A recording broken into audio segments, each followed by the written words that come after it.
Vous êtes sur la Pan-African Media 1. Merci de nous rester fidèles. Très heureux de vous retrouver dans le cadre de votre émission Génération News, l'émission qui donne la parole à une jeunesse consciente pour décortiquer ensemble ces thématiques qui participent à l'éclosion intellectuelle de cette jeunesse et qui représentent naturellement l'avenir et l'éclosion de notre magnifique continent, l'Afrique. Vous connaissez le procédé de l'émission Génération News, scindé en deux parties. La première partie, avec mes invités, nous allons essayer de décortiquer une thématique liée à l'émotion qui se rapproche aussi parfois de la dépression. En d'autres termes, comment se relever après avoir touché le fond. On en parle en première partie d'émission. En deuxième et dernière partie d'émission, retour dans le cercle familial, la cellule familiale, puisque nous allons parler de l'impact des émotions de nos parents, comment les émotions de nos parents nous façonnent, des éléments de réponse en fin d'émission avec mes invités du jour. Pour la plupart des habitués, c'est le cas de Murphy. Murphy, vous êtes journaliste. Merci d'avoir répondu à l'invitation de Génération News. Ça fait longtemps qu'on t'avait plus reçu sur le plateau. En tout cas, très heureux d'être de nôtre aujourd'hui. Toujours un plaisir d'être avec vous. Plaisir partagé également, on l'espère, pour un habitué jeunesse. Vous êtes étudiant en journalisme et communication. Merci d'être de nôtre aujourd'hui sur le plateau de Génération News. Toujours heureux d'être là. On reçoit également de nouvelles personnes, de nouveaux profils sur le plateau de Génération News. Il s'agit de Aurore. Vous êtes juriste. Merci d'avoir répondu à l'invitation de Génération News, Aurore. Le plaisir est partagé. Et plaisir partagé. On termine avec la dernière, justement, le dernier profil. Il s'agit d'Anissa. Vous êtes également juriste. Merci d'avoir répondu à l'invitation de Génération News. Plaisir partagé. Les amis, nous allons entrer dans le vif du sujet. Je le disais dans mon introduction. Murphy, je démarre avec toi, histoire de donner le temps de cette première partie d'émission. Dans mon introduction, on parlait justement de comment se relever après avoir touché le fond. J'ai fait un parallèle aussi avec la dépression, parce que généralement, quand on parle de dépression, on parle justement, l'expression c'est toucher le fond. C'est quoi exactement l'expression toucher le fond et qu'est-ce que ça renvoie en termes d'émotion? Alors, toucher le fond de façon directe, c'est avoir la tête sous l'eau, comme on dit. Généralement, c'est une succession d'événements qui vont s'enchaîner, qui vont s'abattre sur toi et qui vont faire en sorte que tu aies le moral le plus bas. Généralement, pour peut-être des étudiants en fin de cycle qui sont à la recherche d'un emploi, tout de suite, s'ils n'arrivent pas à trouver un emploi, il va avoir les camarades de promo, tout de suite avoir des boulots, chacun s'épanouir, poster des photos et tout le reste. Et toi, tu te dis à un moment donné, mais qu'est-ce qui se passe? Pourquoi je n'arrive pas à trouver? On a eu la même formation, on a le même diplôme. Pourquoi j'arrive pas à trouver un emploi? Et facilement, si tu commences à rentrer dans ces réflexions, tout de suite, tu vas te retrouver la tête sous l'eau et tu ne sais pas à quel moment tu es en train de faire une dépression. C'est les autres qui vont attirer ton attention en disant, mais tiens, habituellement, tu es quelqu'un de souriant. Aujourd'hui, on se rend compte que tu es nerveux, tu es dans ton coin. Donc, généralement, c'est les autres qui vont remarquer. Tu ne vas pas savoir à quel moment tu te retrouves dans cette situation. Et ouais, encore que, j'ai envie de rajouter quelque chose, je suis tenté. Souvent, c'est des ascenseurs. C'est des ascenseurs Émotionnel. émotionnels, voilà.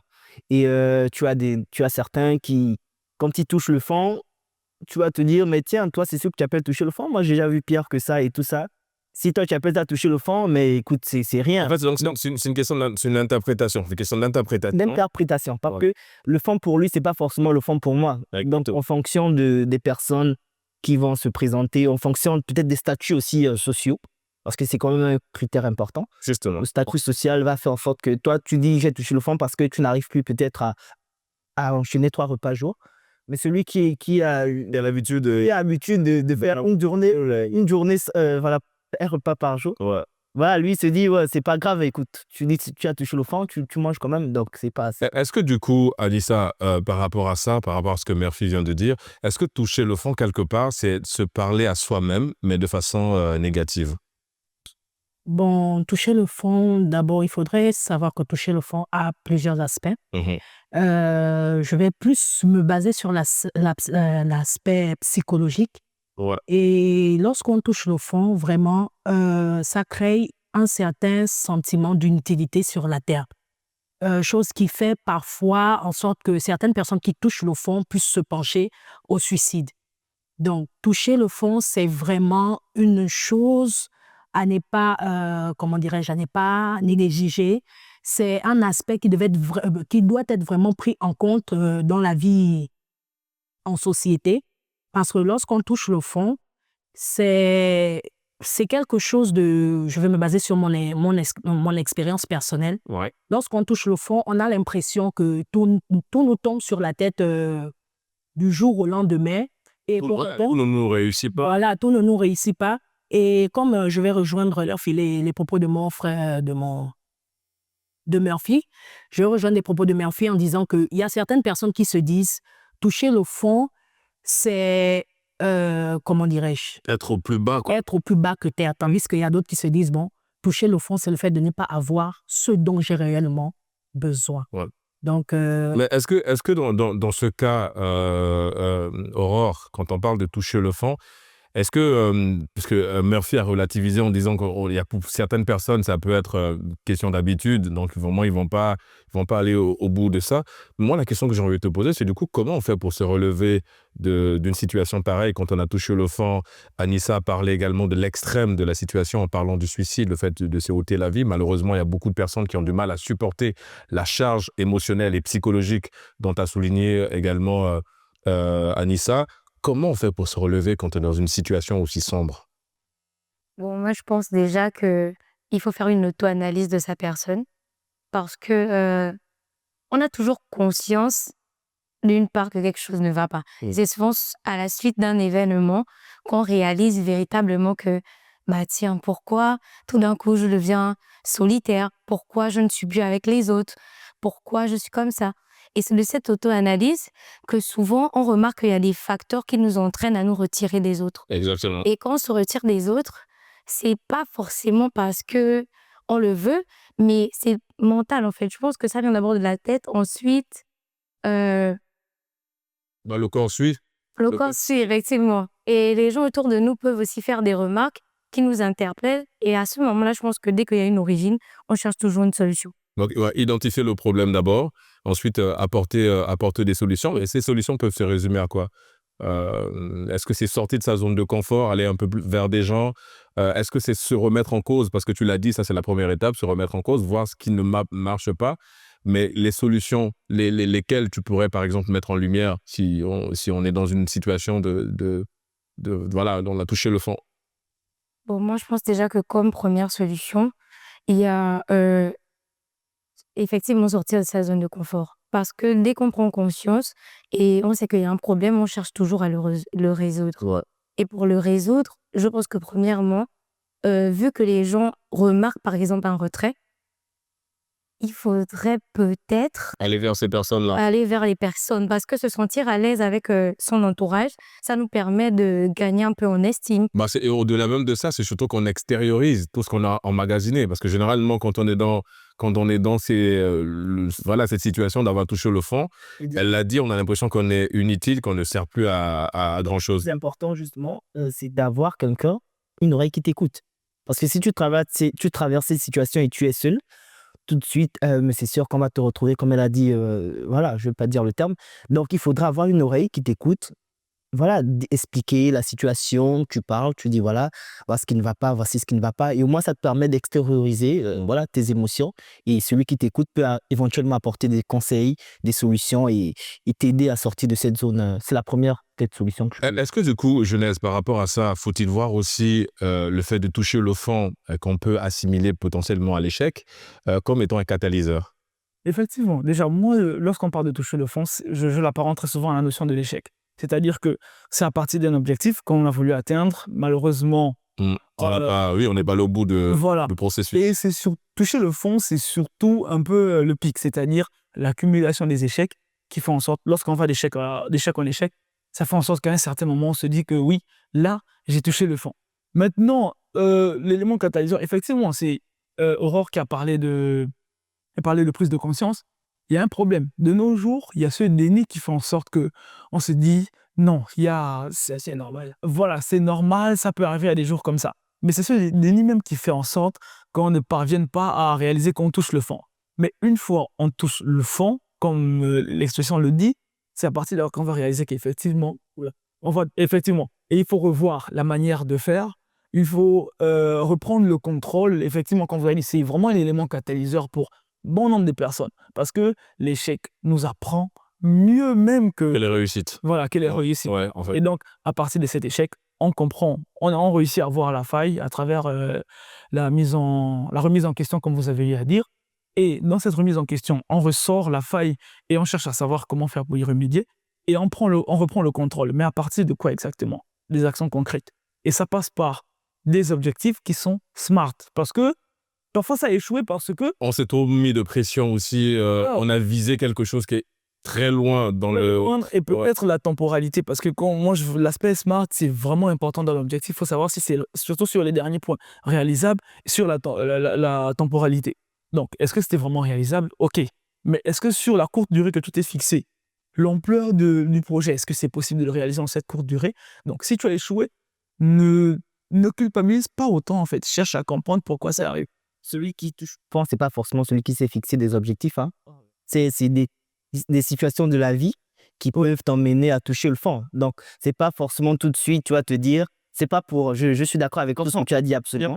Mais il y a des situations qui ne dépendent pas de ta volonté, ça sont tout à fait naturelles et qui vont faire en sorte que voilà. Est-ce que à l'intérieur, Anissa, on peut inclure la notion de mental, un mental fort? C'est vrai que ce que Murphy vient de dire, il y a des situations parfois qui te plongent qui te poussent à toucher le fond, mais qui pour des autres sont peut-être une situation normale. Je prends le cas d'un décès par exemple. Tu as perdu une personne hyper proche. Ça peut être papa, ça peut être maman, ça peut être une sœur, ça peut être une copine. Mais pour d'autres personnes, ils vont vivre le deuil, mais toi, tu auras du mal à vivre ce deuil-là. Du coup, tu vas un peu sombrer parce que tu vas, comme Aurore l'a dit, te mettre dans ta zone de confort. Mais si tu n'as pas un mental solide, c'est difficile parce que se relever après avoir touché le fond, c'est aussi un côté psychologique. Pourquoi je parlais du côté catalyseur?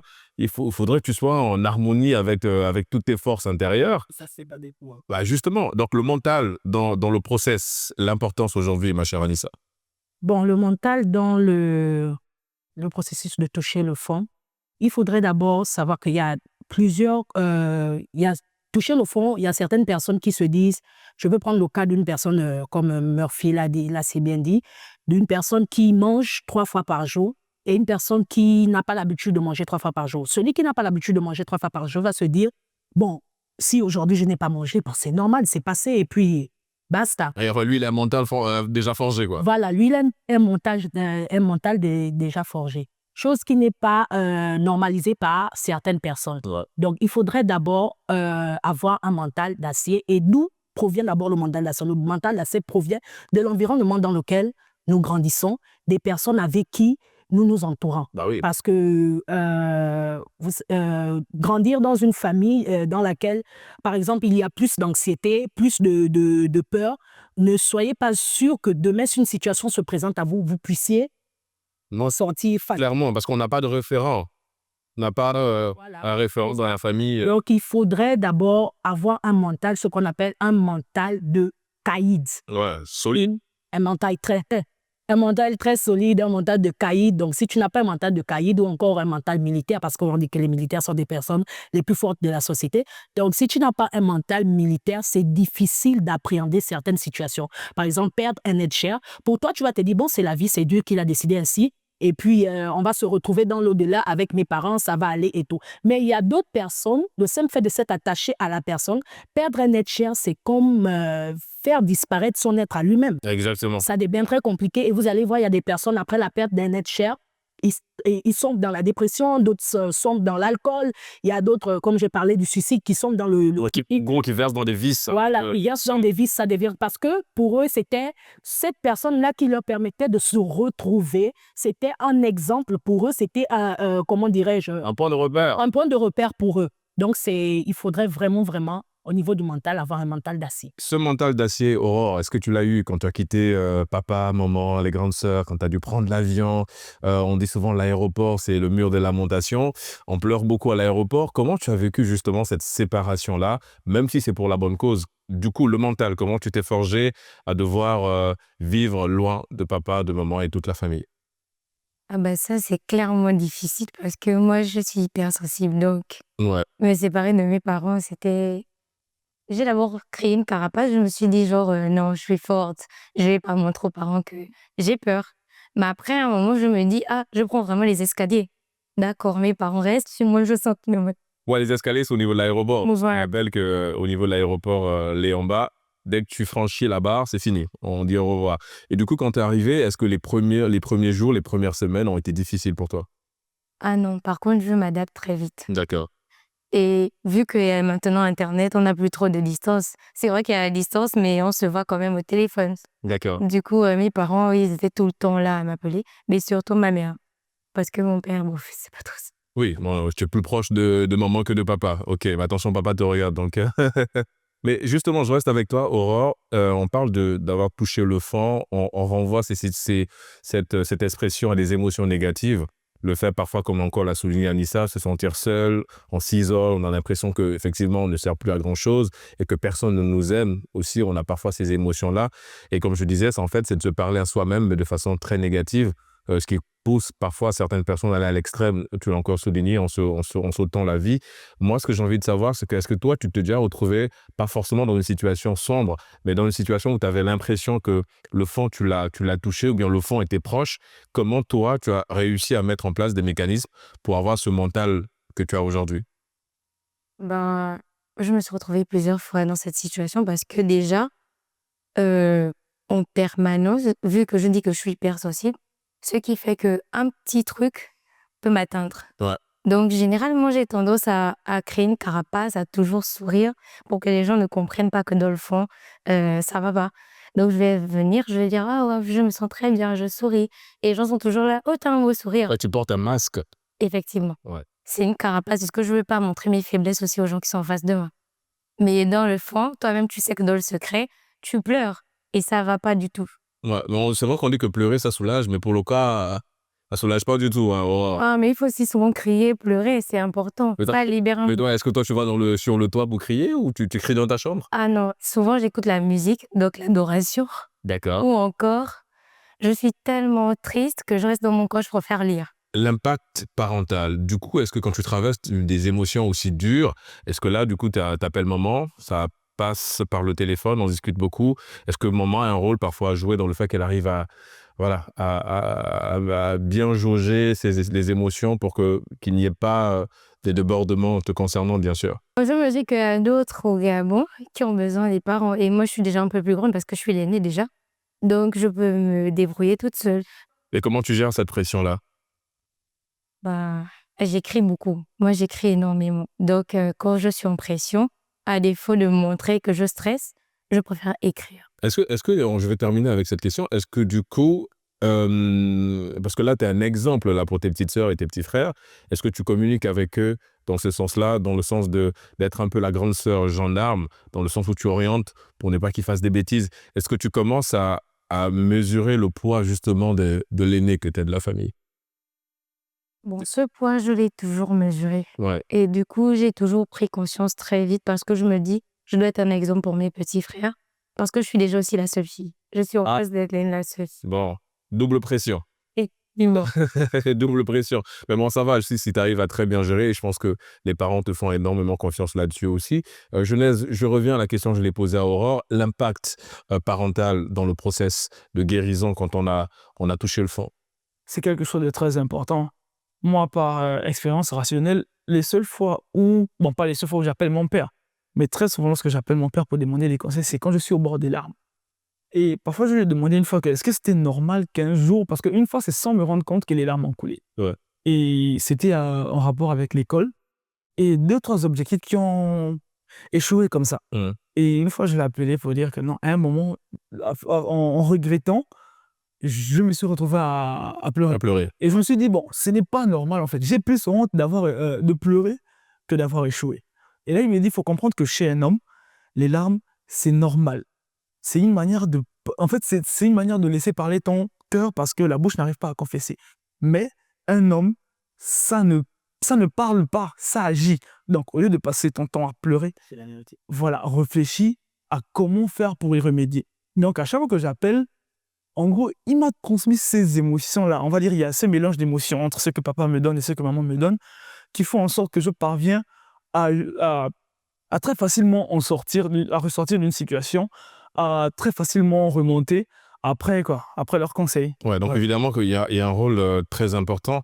Pourquoi j'ai voulu parler de l'impact et le rôle des parents? Parce que je pense que sur les réseaux sociaux, vous avez vu un peu une vidéo qui a circulé où il y avait une compatriote gabonaise, pour le coup, qui était dans une situation un peu délicate. On a vu également une Congolaise, il y a une Centrafricaine. Et le constat, le point commun de toutes ces personnes-là, c'est que ce sont des étudiants. Donc moi, la question que j'ai envie de savoir, c'est que quand tu as des étudiants qui touchent le fond au point où ces étudiants versent dans la dépression, est-ce qu'aujourd'hui, à l'image de ce que Anissa a dit, Murphy, je te pose la question, faut-il aujourd'hui suivre des étudiants sur le côté un peu psychologique? Est-ce qu'un suivi psychologique pour ces étudiants-là? Oui, il faut y penser. Déjà, au lycée, ça se fait. Dans des établissements, on a des psychologues, des chargés d'études qui vont identifier tout de suite l'élève lorsqu'il est en classe. Il y a un problème, on va te voir, tu es triste. Ils vont se rapprocher, on va te poser la question de savoir qu'est-ce qui ne va pas et tout le reste. Et on va ensuite engager la procédure avec un conseiller ou un psychologue pour essayer de déterminer ce qui ne va pas. Et après, on va se rendre compte que finalement, à la maison, voilà, il y a des tortures avec la belle-mère ou peut-être il y a des soucis, il n'a pas mangé avant de venir en classe. Donc, c'est vrai que je reviens beaucoup sur la nourriture, mais asseyez-vous. Écoute, moi, je peux te dire je peux manger une fois par jour. Donc le truc, c'est que oui, il faut qu'on pense à mettre en place un cadre qui va permettre de suivre les étudiants, que ce soit sur un point de vue académique, il faudrait commencer à y penser. Parce qu'aujourd'hui, le seul soutien, comme on l'a dit, c'est les parents. C'est déjà bien qu'on ait des parents pour nous remonter le moral quand on est au plus bas. Mais il faudra, en plus des parents, ajouter quand même un cadre. Un cadre plus voilà, Voilà, pour avec un suivi psychologique. Et justement, malheureusement, on arrive au terme, hein, on arrive au terme de cette première partie d'émission. On marque une courte pause et la transition est toute trouvée. On parlait des parents en deuxième partie. On parle justement de l'impact émotionnel des parents. À tout de suite.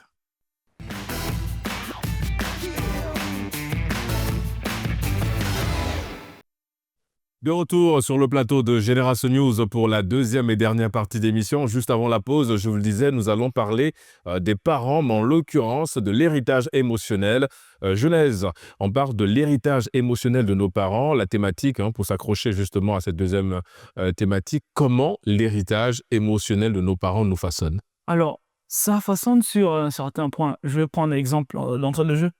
Nos mères, par exemple, elles nous apprennent très souvent l'héritage purement émotionnel, c'est-à-dire l'appréhension, le souci, la compassion et autres, parce que ça permet de ne pas être mon foutiste sur certaines situations ou certains problèmes. C'est-à-dire que avec un ami, il y a eu un problème et tu vas dire, maman, j'ai un petit problème, enfin, il y a un petit souci, c'est-à-dire je me suis discuté avec mon pote de tous les jours, est-ce que ça ne va pas... Et je me sens un peu mal depuis peut-être une semaine. Et donc, ça fait un peu bizarre. Comment faire, on va dire, pour y remédier à la situation? Elle va commencer à te dire, oui, c'est normal que tu te sentes mal parce que c'est ton ami et tout ce qui va avec. Par contre, avec papa, excusez-moi, ce n'est peut-être pas la même chose. Il va te dire, écoute, ce n'est pas ton terminus, c'est pas quelqu'un qui avait un rôle, comment on dit, un rôle indispensable dans ta vie. Donc, tu peux facilement zapper. Donc, moi, je pense que ça nous façonne en ce sens que ça nous apprend à mieux appréhender certaines situations, surtout sur le plan purement émotionnel au niveau de la compassion, et sur d'autres plans, ça nous apprend à moins se prendre la tête pour des trucs, permettez l'expression, à deux balles en fait. Donc voilà. Justement, là, on parle beaucoup plus d'émotions, Anissa, des émotions plutôt positives. Mais s'il fallait voir un peu des émotions tristes, si on peut le dire comme ça, que nos parents, prenons le cas de maman par exemple, qui t'a raconté peut-être les difficultés qu'elle a eues quand elle était plus jeune, quand elle est devenue maman, quand elle a dû supporter justement le regard de la société, peut-être parce qu'à l'époque elle travaillait pas, elle était jeune femme. Comment cet héritage-là, toi, quand tu écoutes ça de moment, comment ça te transforme derrière? Est-ce que tu te dis, je vais redoubler d'efforts dans le travail, je vais être la plus diplômée de la famille, histoire de mettre à l'abri maman pour qu'elle ne revive plus ce qu'elle a vécu quand elle était plus jeune? Est-ce que cette histoire-là, ces émotions-là, t'ont transformé quelque part de l'intérieur? Bon, concernant le vécu d'un parent, pour moi, je me dis, lorsqu'un parent traverse une situation qui est très compliquée et que nous sommes là pour vivre la situation que nos parents traversent, cela nous permet d'avoir une conception de certaines choses de la vie. Exactement. Donc, ça permet aussi de nous forger nous-mêmes dans notre être intérieur. Donc, lorsque ta mère te transfère, par exemple, des émotions de tristesse, toi, tu vas te dire, oui, maman est en train de traverser une telle situation. Et si demain, il arrive que je puisse traverser cette même situation que maman, je vais me comporter autrement que le comportement que maman a eu à avoir lorsqu'elle a traversé cette situation. Ce qui fera en sorte que le comportement de tristesse de maman se transforme en comportement de force pour toi. Et tu vas te dire, maman a pu traverser ça. Mais qui suis-je? Malgré la tristesse, elle a pu en sortir. Mais qui suis-je? Donc, tu vas devenir un être meilleur par rapport à ce que tu as vu et par rapport à comment dirais-je? Est-ce que tu as envie de mettre en place aussi? Ce que tu as envie de mettre en place. Donc, c'est un peu ça. Aurore, est-ce que toi, justement, ce transfert d'émotions-là, cet héritage émotionnel, est-ce que quelque part aussi, ça t'a transformé un petit peu, dans le bon sens du terme, bien sûr? Oui, ça m'a transformée. Bon, je peux prendre l'exemple de ma mère, Oui. Elle s'appelle comment, maman? maman Karine. Maman Karine. Voilà, on fait un gros coucou à maman Karine. Je veux prendre l'exemple de ma mère. Elle, par exemple, elle ne montre pas ses faiblesses. Mais elle règle tout dans le calme et dans la sagesse. Parce qu'elle dit, une personne qui veut impacter et qui veut montrer sa force ne montre pas ses faiblesses. Mais c'est pas aussi une bonne optique parce que généralement, les parents ont tendance à accumuler des choses. Oui. Et après, ils transmettent leur stress aux enfants. Et ça fait que généralement, l'enfant aussi gère souvent les attitudes avec des mêmes attitudes, des situations qu'on peut éviter de gérer dans le stress.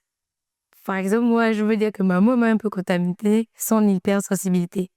Parce qu'elle gère toujours les trucs avec sensibilité, raison pour laquelle elle ne me transmet pas toutes ces informations.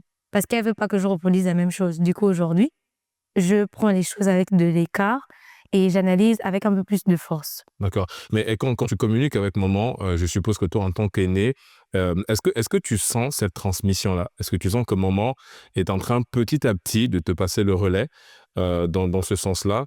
Est-ce que tu sens vraiment la passation de service, j'ai envie de dire? Oui, je la sens parce que les parents se font déjà vieux. Ouais. Et ils doivent compter sur nous, les aînés, par exemple, pour aider nos petits frères. Et nos petits frères ont besoin de nous. Aujourd'hui, je touche du bois, comme on le dit actuellement. Si ma mère part, mes petits frères ne pourront compter que sur moi parce que, bon, pas que mon père ne peut pas, mais il y a d'autres priorités maintenant aujourd'hui. Oui, mais c'est surtout que tu deviens la référence aussi. Tu sais, la femme a beaucoup plus de sensibilité. Tu vois, après, nous les hommes, où papa est beaucoup plus aussi engagé. L'homme, en général, dans l'action. La femme, elle est beaucoup plus dans ce côté de ramener, de gérer comme maman Karine sait le faire. On gère dans la paix et dans le calme. Et je te rassure, hein, on souhaite évidemment à maman Karine longue vie parce qu'évidemment, Dieu fera grâce à ce niveau-là. Genèse, c'est vrai que on a parlé de ces émotions-là un peu sombres.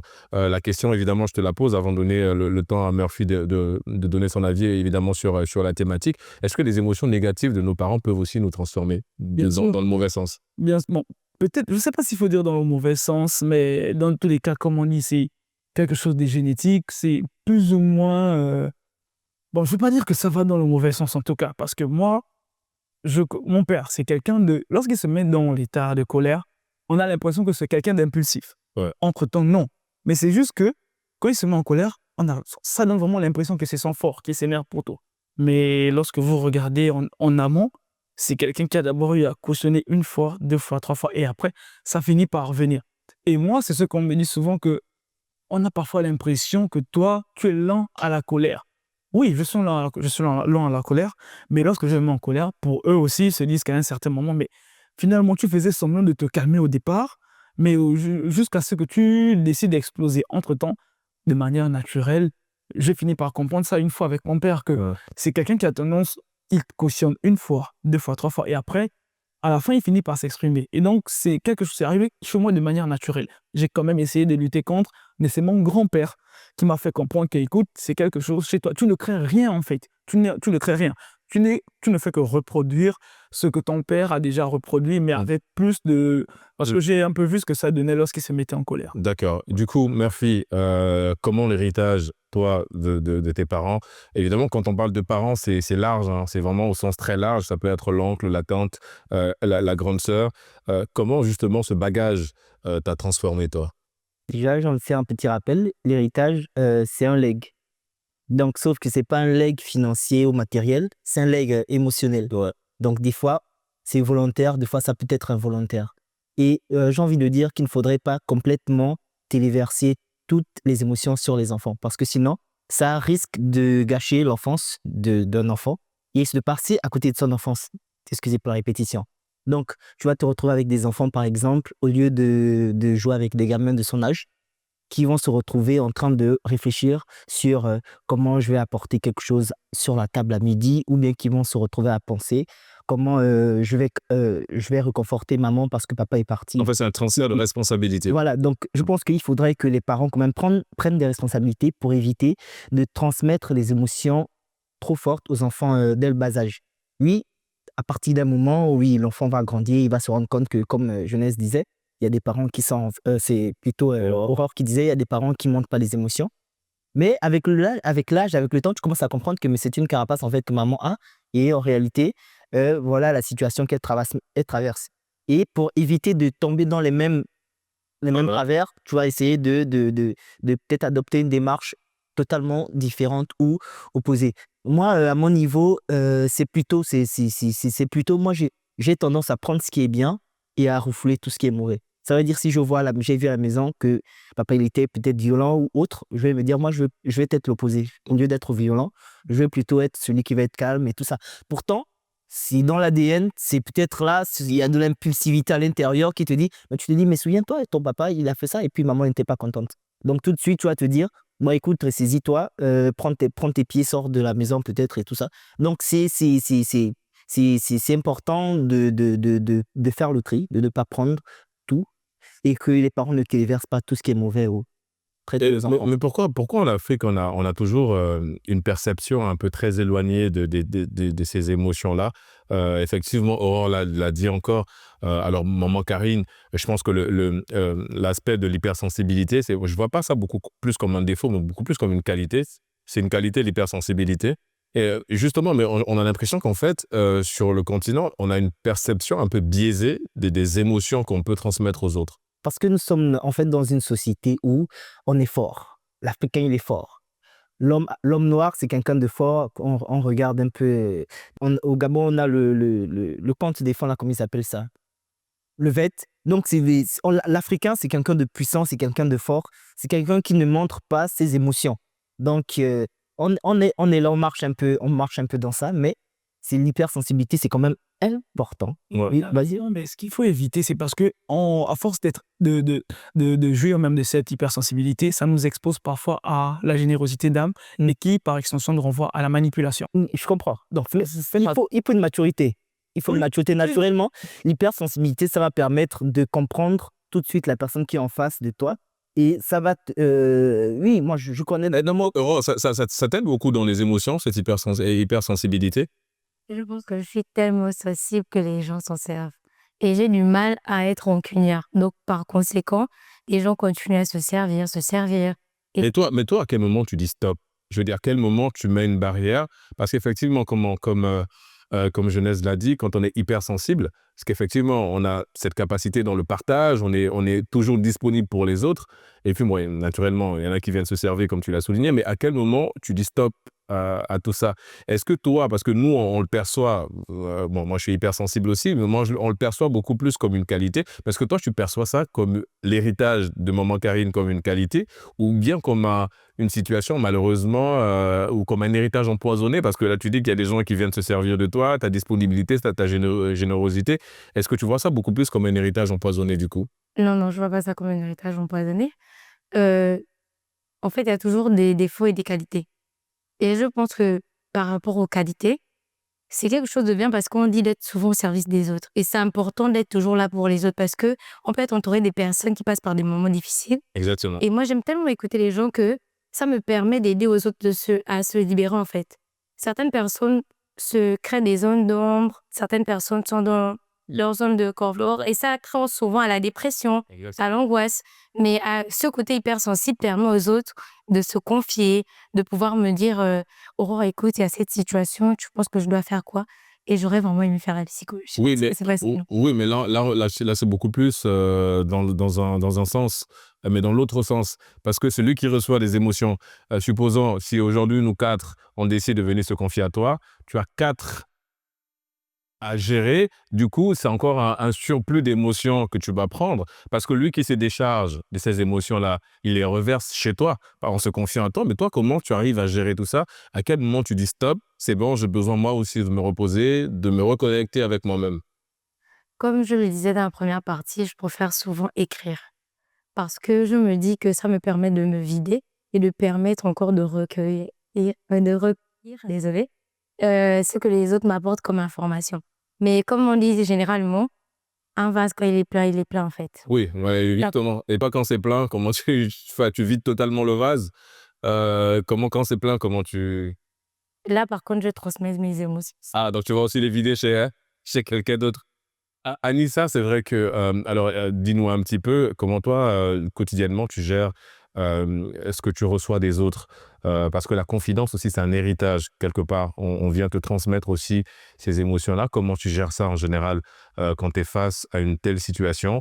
Est-ce que aussi, si tu es la grande sœur ou la petite sœur, comment tu arrives à justement distribuer l'héritage émotionnel que tu as ou en termes de sensibilité, en termes d'amour aussi, parce que l'amour, ça reste aussi un bel héritage. D'abord, je tiens à rappeler que je suis l'aînée d'une famille, d'une fratrie de 5.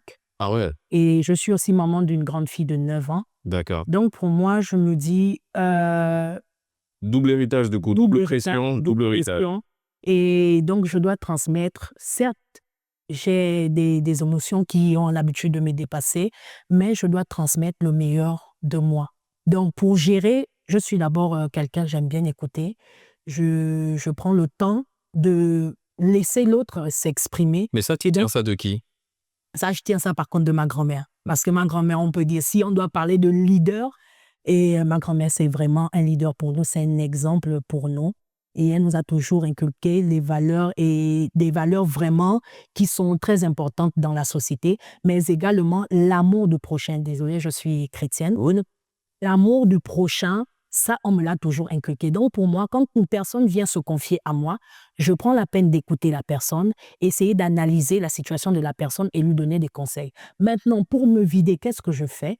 Soit je me libère à travers l'écriture, ou encore je me mets à... J'ai une confidente aussi qui est ma tante, la sœur de ma mère. Ouais. Soit je vais lui parler pour essayer de me vider, pour dire, bon là... Pour la psychologue de la maison. D'accord. Elle s'appelle comment, elle, du coup? Ngunga Sylvana. D'accord. Donc, je vais me vider chez elle. Et comme elle, c'est quelqu'un, elle, je ne sais pas si le vase a déjà atteint sa limite chez elle, parce qu'elle, c'est le genre, elle reçoit, elle reçoit, elle reçoit. C'est le genre, elle est... Quand Très à l'écoute. Voilà, très à l'écoute. Et quand elle traverse une situation qui est un peu compliquée, elle ne vous montre pas ça. Elle vit ça seule. Au fait, tout passe soft avec elle. C'est tranquille. D'accord. Mais tu disais tout à l'heure que tu es maman d'une jeune fille aussi. Elle s'appelle comment? Ange Gabriel. Voilà, gros bisous à Ange Gabriel. Justement, quels sont l'héritage que tu transmets à Gabriel pour qu'elle soit toujours Ange? D'abord, je transmets l'héritage au niveau de l'émotion. Je montre à ma fille que il faut prendre la vie du bon côté. La vie est certes compliquée, mais il faut prendre la vie telle qu'elle se présente à toi. Mais au niveau des relations amicales, au niveau des relations dans la société, il faut certes donner, mais un tant soit peu, il faut te retracter. Ne te donne pas à 100% à autrui. Parce que si tu te donnes à 100% à autrui, tu finis par t'oublier toi-même. Donc, je lui apprends ça, qu'il faut savoir donner, te donner, mais ne te donne pas à 100%. Ouais. Sur le plan vestimentaire aussi, je lui apprends à une femme doit savoir se vêtir. La femme, c'est la décence. La femme, c'est la noblesse. La femme, c'est l'élégance, c'est la classe. Et pour se vêtir classe, pour être élégante, tu n'as pas besoin de porter des mini. Ça, je lui apprends également ça. Je lui apprends aussi sur le côté spirituel que nous sommes des êtres humains sur une terre et nous avons une hiérarchie au-dessus de nous. Donc, il faut savoir, quand ça ne va pas, te tourner vers la hiérarchie qui est le grand maître de l'univers. Donc, ce sont les valeurs que je prône et ce sont les valeurs que je transmets à ma fille. Également des valeurs au niveau de comment tenir un foyer. La femme... des filles commencent à se former à 9 ans. Hein? Il y a des enfants de 9 ans qui règlent. Donc, elles ont des poussées, ma mère, elles ont des menstrues et tout. C'est à partir de là que tu dois montrer à l'enfant. Et puis, il y a des enfants de 9 ans qui vont déjà au lycée. Donc, ce n'est pas au lycée qu'on va aller apprendre à ton enfant comment vivre, le savoir vivre en société.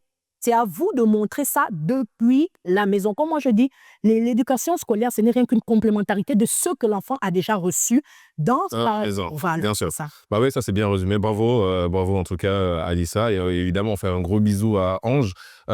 Du coup, Murphy, par rapport à tout ce que Anissa vient de dire, c'est très pertinent ce qu'elle vient de dire. Il y a un aspect central qui est ressorti, c'est l'éducation. Est-ce qu'aujourd'hui, faut-il voir le transfert d'héritage émotionnel comme une forme d'éducation, comme l'éducation? Est-ce que c'est une éducation? Oui, c'est une éducation. Elle n'est pas formelle comme l'éducation, le lycée ou universitaire, mais c'est une éducation.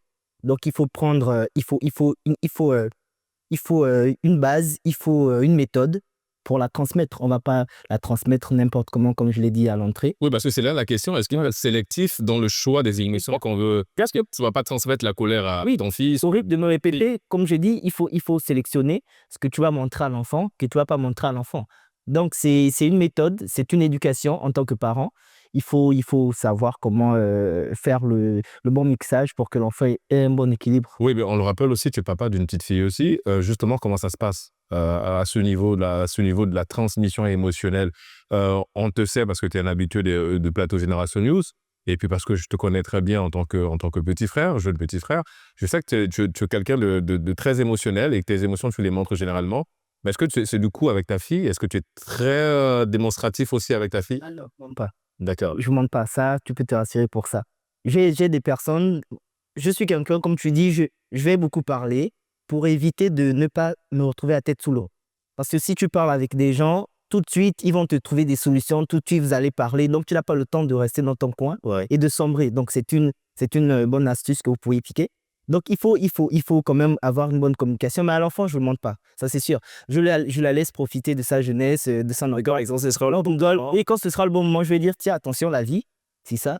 Quand tout est lisse, pose-toi des questions, arrête-toi un instant. Oui, mais l'héritage, est-ce que c'est aussi dans le côté des gènes? Est-ce que quelque part, tu remarques aussi cette sensibilité que tu as chez elle? Est-ce que c'est une personne ici Oui.